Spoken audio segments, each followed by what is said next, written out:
Donc l'association pour la santé de la terre et du vivant a été créée en 2015, fin 2015.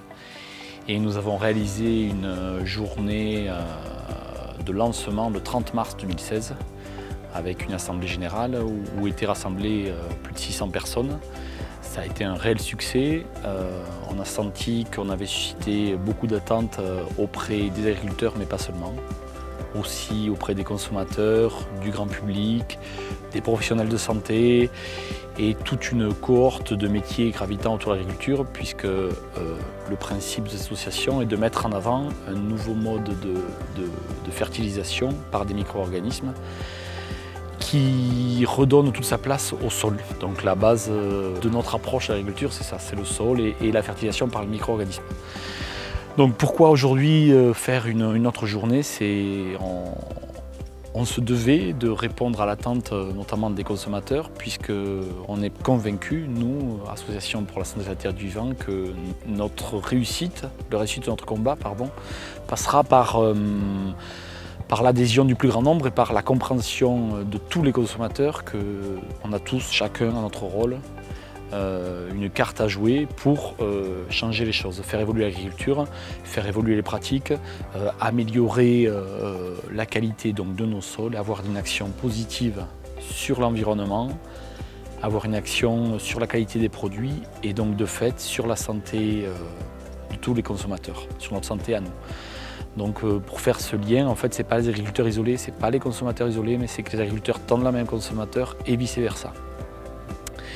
Et donc on espère ce soir arriver au travers de deux grandes thématiques, donc une thématique environnementale et une thématique de santé, faire comprendre que l'agriculteur doit redevenir fier de son métier, parce que son action n'est pas une action polluante, mais bien au contraire, à partir du moment où cette nouvelle agriculture et cette nouvelle façon de fertiliser par des micro-organismes va être mise en place, on est sûr que l'action sur l'environnement sera positive, que la qualité des produits sera meilleure, la qualité nutritionnelle, et donc de fait, la santé de tous les consommateurs s'en trouvera améliorée.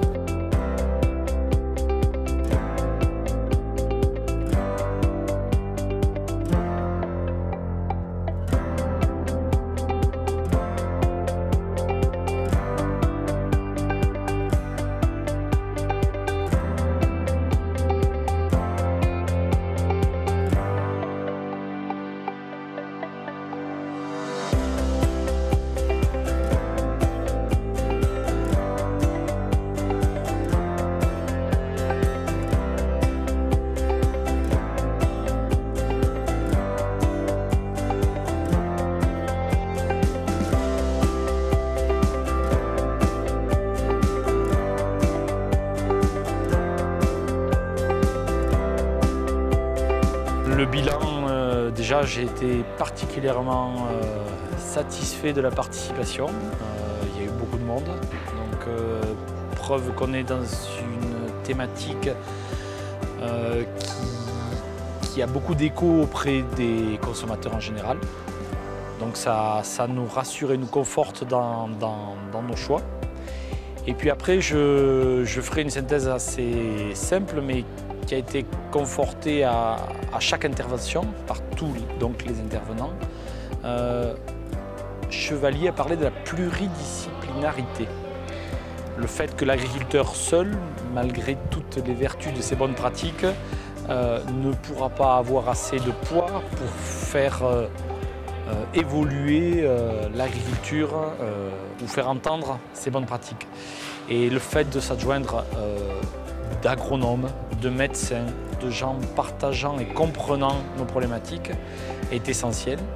Et de plus, cette soirée montre que les consommateurs attendent ça. C'est-à-dire qu'ils adhèrent à nos idées, mais ils ont besoin qu'on prenne leur avis et qu'on tienne compte de leurs desiderata. Et les responsabiliser au travers de leur acte d'achat, quel qu'il soit, dans leur vie au quotidien, nous permettra d'avoir une écoute ou une aura plus grande auprès des pouvoirs publics qui, pour l'instant, n'ont pas pris la mesure de la révolution à engager dans l'agriculture au moins.